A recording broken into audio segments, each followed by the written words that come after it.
These, gentlemen, are aerial photographs of enemy-held objectives. They are our targets for tomorrow and the next day and the next. One of them may be your target.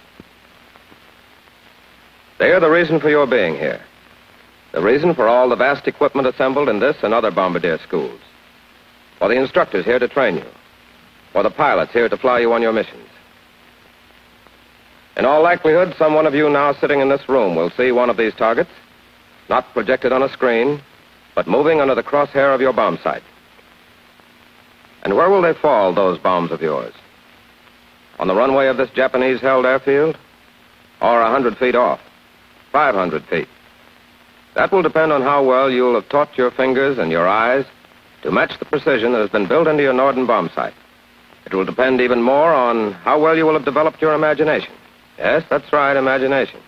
Or call it the Bombardier's sixth sense, which enables you to move through space at 200 miles an hour, 20,000 feet up, and know second for second exactly where you are in relation to the target on the ground.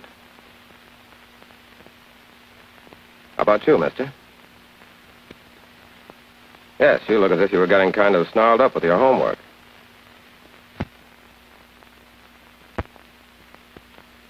Did you ever try imagining what it's like looking down from the other end of that sight line?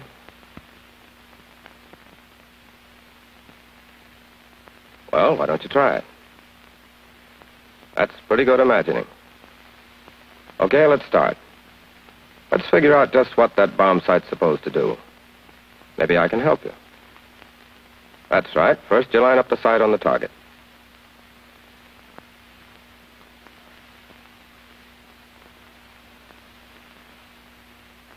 Good idea. That'll do for your telescope.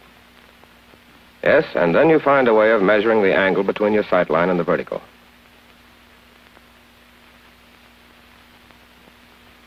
That's right. That's about it. Only they've rigged it up a little better in the Norden.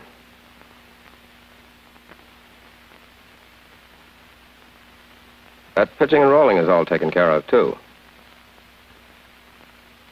First, there's a gyroscope, which makes it possible to stabilize the telescope in a vertical position. So that no matter how the airplane rolls or pitches, you have a fixed vertical line of reference.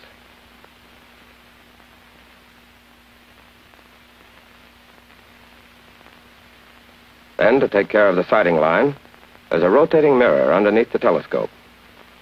You can see that's the same as having the telescope rotate. That means, since the mirror is connected to an indicator, we can see just how fast our sighting angle is closing as we approach the target. All right, what else goes into your diagram? First, altitude. Only put it down as disk speed. I'll put it down that way for now. You'll figure out why in a minute. And you know your airspeed. That's constant, too. So that tells you how far behind the airplane your bomb will fall. That's your trail. Subtract trail from your whole range. That's how far the airplane travels after the bomb is released. And you have actual range.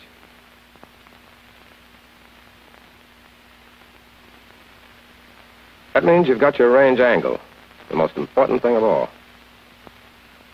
Because when your sighting angle equals that range angle, that's when the sight releases the bomb. In other words, if we can only set up that range angle inside the bomb sight, we will have solved the range problem. There. How do we go about setting it up? Well, first there's our vertical line of reference, which the gyro stabilizes for us. What's that sighting angle? Notice how it speeds up as it closes to zero, instead of moving down at an even rate like a stopwatch. Now, suppose the distance from A to B is the whole range. Forget trail for the moment. Even though the sighting angle does speed up for a given altitude and a given speed, there can be only one specific rate of closing. Find that rate, and from it, the sight will compute the range angle. But wait a minute. You only turn that mirror by hand when you're first trying to locate your target. Look. There's a disc inside the sight, rotated by a constant speed motor. Once you get on the target manually by turning your rate knob, you move a roller toward or away from the center of the disc. The further from the center, the faster the roller turns. That means the telescope mirror is driven faster or slower according to the position of the roller. You turn your rate knob backwards or forwards until you've found the rate of drive, at which the line of sight will stay on the target by itself. It's from the position of the roller when this is accomplished that the sight computes the range angle. You've done all this merely by adjusting the rate knob to keep the crosshairs on the target. But does the rate index now give you the correct range angle? No, it doesn't, because you haven't allowed for trail. You allow for trail before you attempt to synchronize.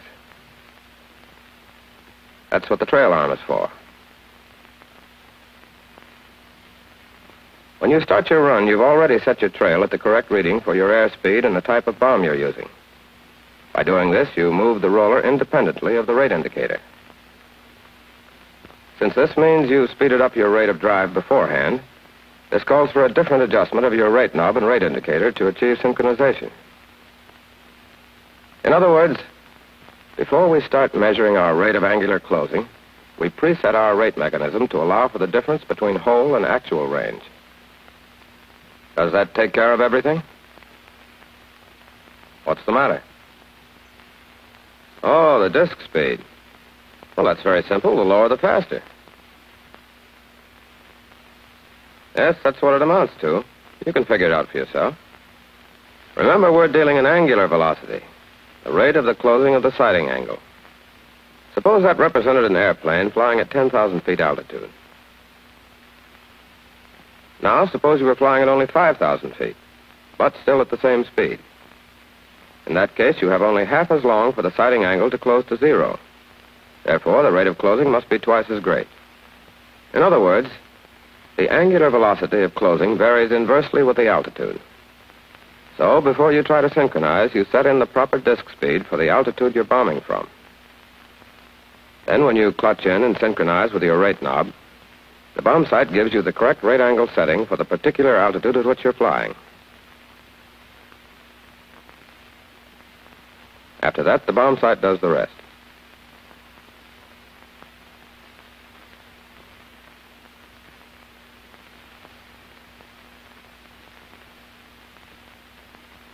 Including this.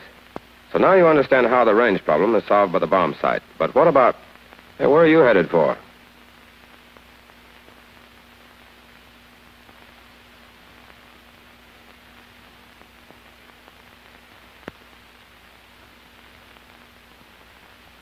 I get it, mister.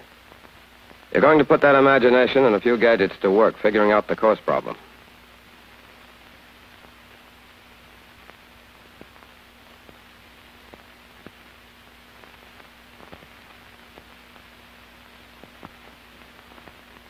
That chair behind the desk will help out. Yes, try your imagination on that.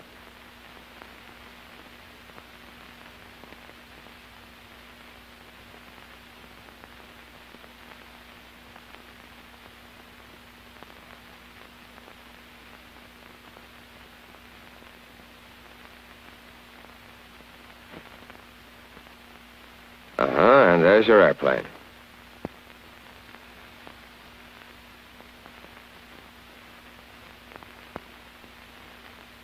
And your target. What about wind?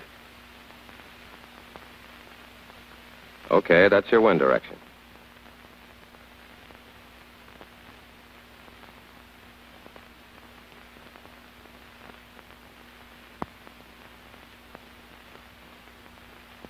All right, here's the starting point of your bombing run. When you want to move the sight line, you move the telescope. When you want to change your heading, you turn the chair.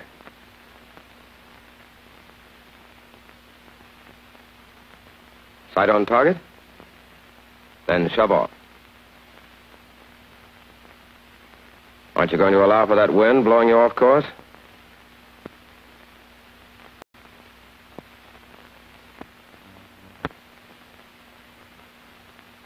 Now the fore and aft crosshair on target.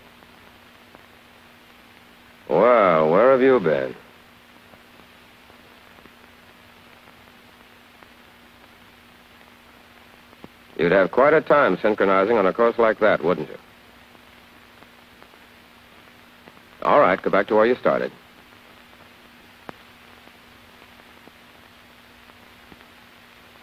Now look at the line in the flooring. That was your sighting line when you started. Go straight to the target. I know, when you're up in the air, there aren't any nice, convenient lines drawn on the ground to help you.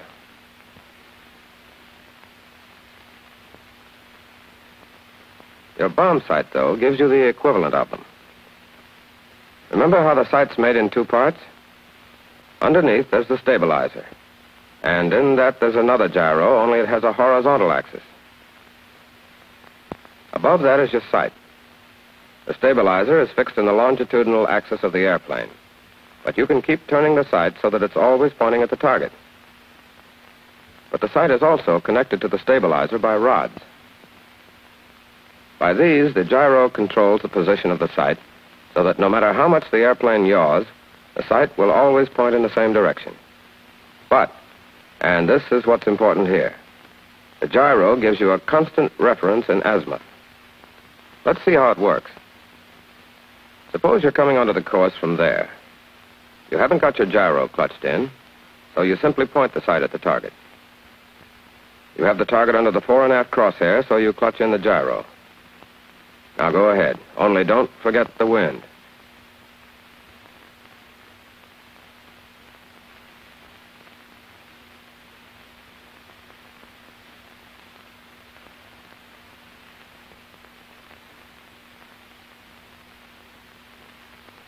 No. Remember, your gyro is holding your telescope in the same direction you started with. Parallel with the floor lines. See what's happening? You're drifting downwind. Exaggerated here, of course, but that's what you'll see through the telescope at the bomb sight. The target moving away from the vertical crosshair.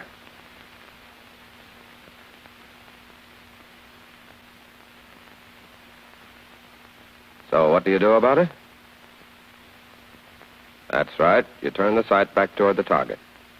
And by doing that, you're automatically telling the pilot to change the heading of the plane.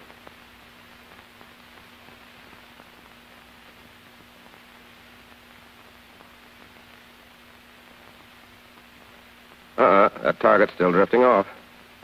That's because you turned the sight and the airplane the same amount. The only way you can kill drift is turn the airplane farther than you turn the sight. Try it.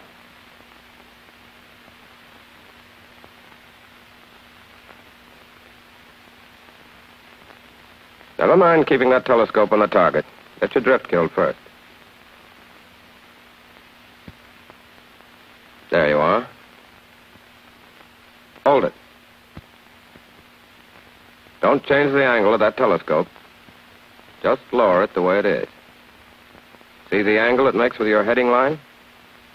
That's the same, isn't it, as the angle with the reference line which the gyro has been holding all this time.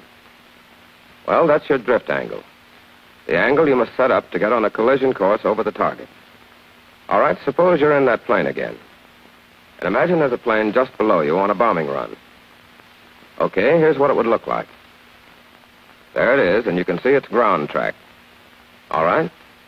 The bombardier's picked up the target, and he's clutched in his stabilizer. Now, suppose he uses his turn knob to correct for drift.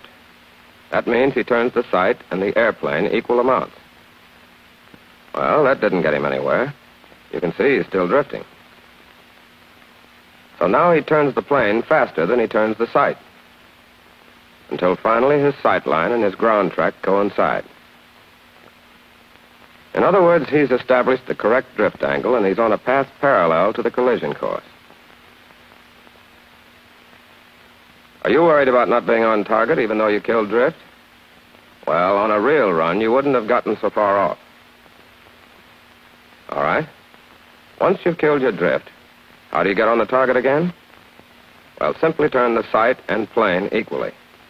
That way you won't affect your drift angle.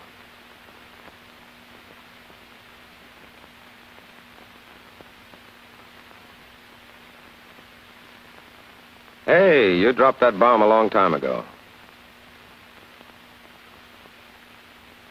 Now what?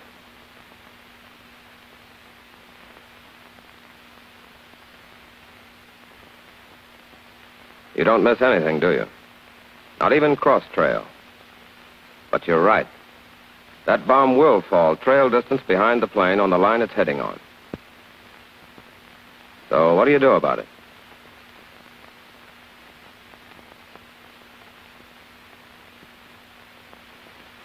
Yes, that's the course you should have been on. Upwind of the target and parallel to your collision course. But how are you going to get on it?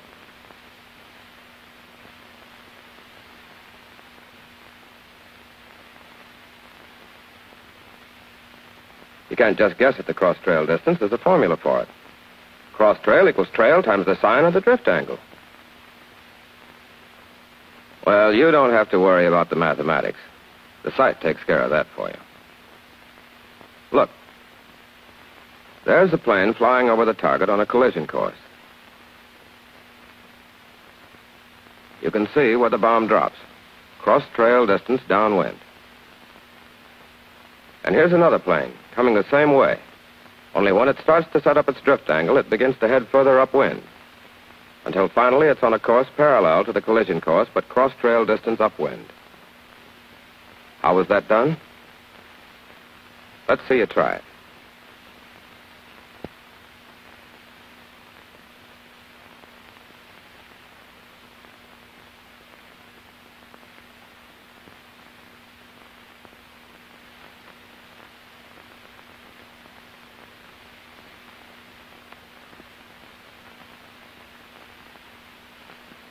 No, that's not it.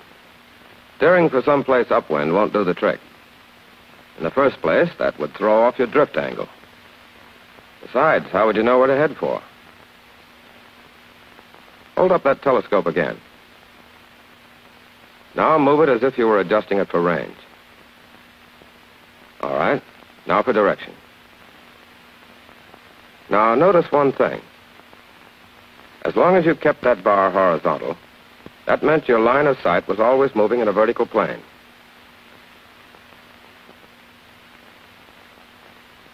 Well, suppose you tilted the telescope to the side. That's the way. And that's exactly what the bombsight does.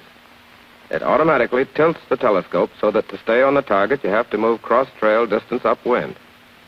All right? Now try another run. Now change your heading. Only this time, tilt your telescope as you do it. You've got your drift killed? Now get back on target. Okay, bombs away. See how it works? That tilt in the telescope brought you just the right distance upwind.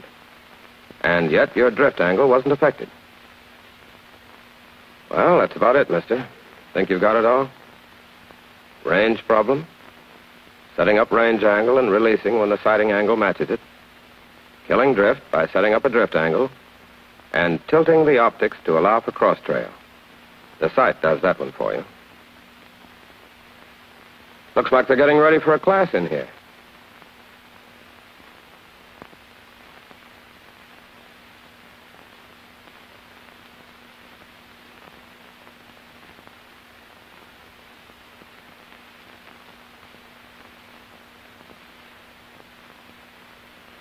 Well, you're jumping the gun a little bit there, but let's look.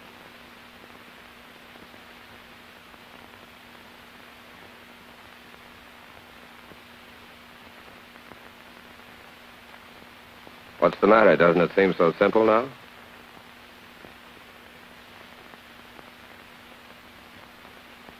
Well, don't let it worry you. Sure, you'll have to learn what all those knobs and switches are for. But it's still the same question of when to drop your bombs and how to get on course.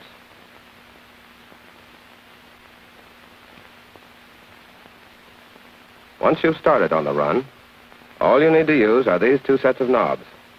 The course knobs and the rate knobs. That's right. That's what it amounts to. And as soon as you finish ground school, I'll be around and prove it to you on the trainer. How about it?